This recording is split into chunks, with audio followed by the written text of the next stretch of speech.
पीछे छत के नीचे, पांव पसारे ऊंट सवारे, देखो कोई मौसी सोई, नासों में से सांसों में से घर घर हो रही है, चूहो म्याऊं सो रही है।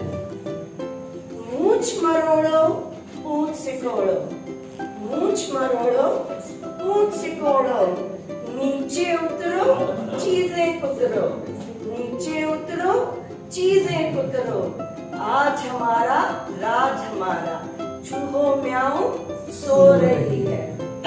उल्टो मटका देकर झटका, उल्टो मटका देकर झटका, जो कुछ पाओ चट कर जाओ, जो कुछ पाओ चट कर जाओ। भरे पतीले चने रसीले, चूहो म्याऊं सो रही है, नीचे उतरो चीजें कुतरो, चूहो म्याऊं सो रही है।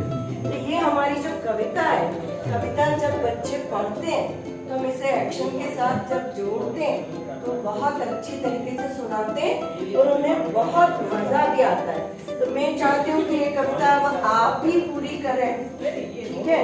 तो मैं आपको कुछ बटरफ्लाइज दे रही हूँ, इन बटरफ्लाइज में नंबर्स डले हैं, है ना, और उसी में कविता आगे बढ़ती जाएगी। तो पीछे आप देखिएगा कि आपको आपका जो नंबर है उस नंबर से आप, मैं ज़्यादा पढ़ा नहीं रही, बस कविता को मैं चाहती तो 2-3 बार बुलवा सकती थी। एक बार में समझ में आ जाए तो मैडम तो फिर आपका नोबेल प्राइज। पीछे दे दो। इसको बोलते हैं ये इतनी मेहनत करता है कोई पीडीडी, बताओ मेरे को। इस पे नंबर्स डले हैं, तो 5 नंबर किसे मिलाए, उस कविता की पंक्ति को पढ़कर सुनाएंगे। 5 नंबर मुझे मिला। जी सर, बढ़िया। घर घर हो रही है, चूहो म्याऊं सो रही है। जी सर, तो एक्शन भी कर दीजिए ना, घर घर हो रही है, चूहो म्याऊं बिल्कुल सो रही है। घर हो रही है, चूहो म्याऊं। घर के पीछे छत के नीचे, घर के पीछे छत के नीचे हाँ, चूहो म्याऊं सो रही है। चलिए, और एक्शन भी करना। चौथे नंबर का किसे मिला है? ये है सर, कोई सर पढ़ दीजिए आज आप। नासों में से सांसों में से, जी सर। नासों में से सांसों में से घर हो रही है, चूहो म्याऊं सो रही है। तो इस तरह से हम इस कविता को आगे बढ़ाएंगे और बच्चों को एक दिन में ये कविता याद हो जाती है। और हम ग्रुप वाइज सब बिठाते हैं, तो मैं सबसे पहले पहली लाइन बोलती हूँ और दूसरे ग्रुप को कहती हूँ आप आगे से तैयार रहिए, और इसके आगे की पंक्ति क्या है आप सुनाएंगे।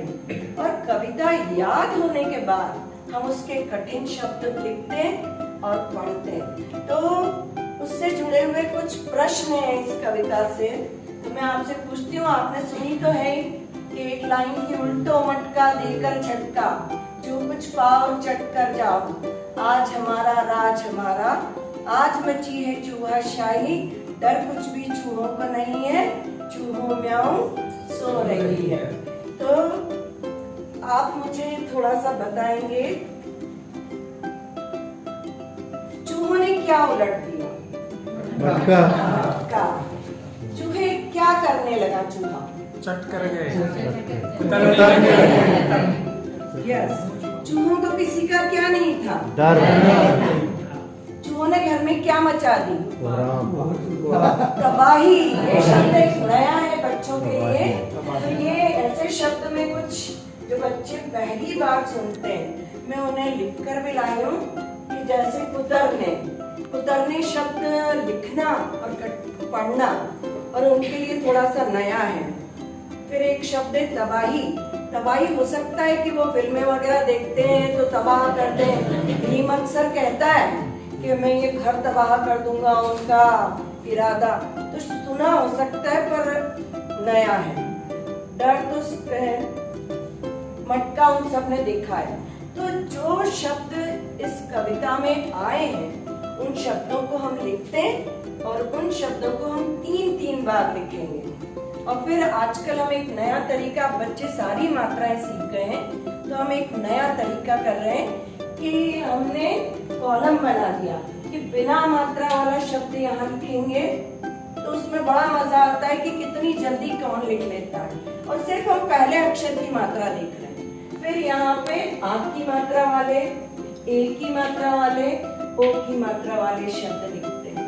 कक्षा पहली बात है, कक्षा पहले वाले नहीं सर, जैसे अगर इसमें बिना मात्रा वाला शब्द घर, तो मतलब किसी में भी मात्रा नहीं होना। हाँ, नहीं, उसमें घर, नल, जल, चल।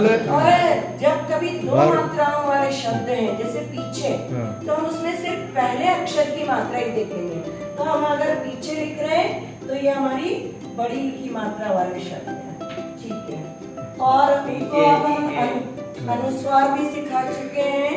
और एक जी सर, म्याऊं कठिन है और उनको हमने अभी, आप देखो लिखते हैं जैसे चीजें, मेरे पास ही था। ये चीजें कुतरो, तो इसमें बच्चों को पता है क्या है? ऊपर हिंदी भी आएगी मैडम? नुक्ता, नुक्ता, ज का उच्चारण। तो फर्स्ट के बच्चे जानते हैं ये कि क्या कहते हैं। और अगर हमने सिंपल लिखा है तो इसका उच्चारण होगा जल, जल। और चीजें ऐसे।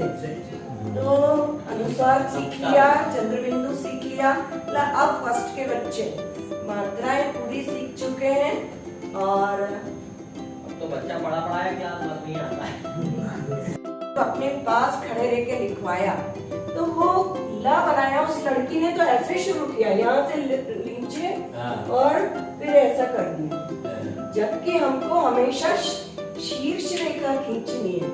सबसे पहले आप शीर्ष रेखा खींचिए, अक्षर यहाँ से शुरू करिए। ये कौन सा तरीका कि ये डंडी खींची और ये ला बना दिया, नहीं। और हमेशा जब भी आप लिखें तो जो शब्द आपने लिखा है शीर्ष रेखा को बड़ा रखें दोनों तरफ से। देखिए आप कभी भी लिखेंगे, अब आपने बराबर ऐसी लगाई, ये नहीं सुंदर भी नहीं दिखेगा और गलत भी है। आप इसको बड़ा करिए और ये, और अ बनाने का भी तरीका है। पहले हमें सिखाया जाता था कि दोनों गोले बराबर कर दो, नहीं, आप एक छोटा बनाइए, दूसरा बड़ा, और यहाँ से डंडी नहीं खींचना है, आपको डंडी यहाँ से खींचनी है, तो आपको देखने में भी सुंदर लगेगा। ठीक है सर। देखिए font formation is one of the most important thing.